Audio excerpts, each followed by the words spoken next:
Hey again, here we are. As you can tell by the title, I'm going to tell you a story or two or three from my young and dumber days. And if you remember handkerchiefs and meat from handkerchiefs, you'll know that I also worked before that. I had the pleasure of working at one of the premier bar and restaurants in the county, actually, in those days, in the 70s. It was called the Brass Horn in Mount Kisco. It was in a shopping center uh, up by the bowling alleys. And we had a great time there. I was taught how to tend bar there by one of the great guys of all time, Little Joe Angie, who taught me how to treat people and how to think ahead, and which I didn't always do. And here's an example of that. One night in the Brass Horn, it's like 1:30, 2 o'clock in the morning, and we had a great bar crowd all the time up there. But this was the middle of the week, and it was kind of slow. Maybe five or six guys at the bar, no women. And I'm at the cash register, ringing something up, and I turn around and look, and there's a guy that appeared at the bar while I was at the cash register. I didn't see him walk in, but a good-looking guy in a suit, maybe in his 50s. And so I asked him what he wanted, and he wanted a Hennessy Stinger. I'll never forget that. And so I start to make him his drink, and he says, "You know what? Give everybody here a drink." And he had $100 bill on the bar, which went a long way in those days. So I made his drink, and I took his money, and I told everybody that they had a drink coming on this gentleman. And he says to me, he says, "Oh, by the way, do you think there's anybody here that might be able to give me a hand changing the tire? I got a flat tire." So now I'm thinking, well, this guy, big shot in a suit, doesn't want to get his suit dirty, comes in and tries to schmooze everybody by buying everybody a drink.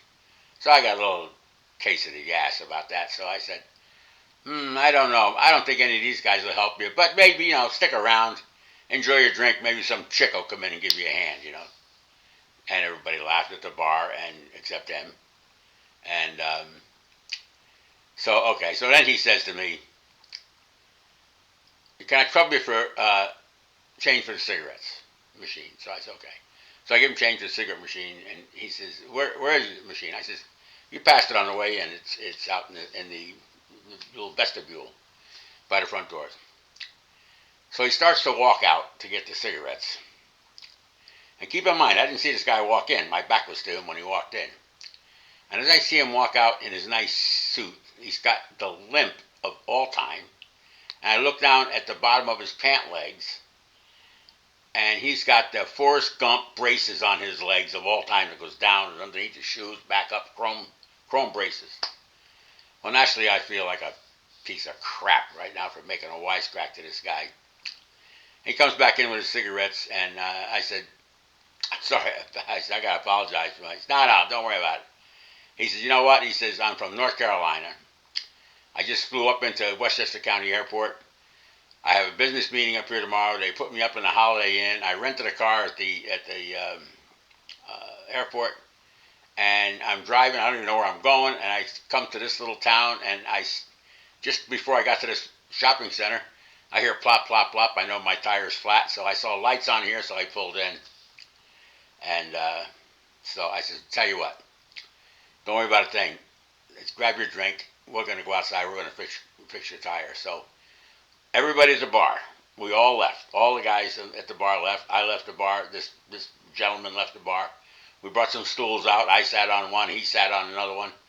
And we told jokes out there for about 2 hours while everybody changed his tires. We had a time of our life. And new people that came to the bar when they came in late at night, I went in and made him a drink, and we came back out, and we all sat there, and he had the time of his life sitting out there with us.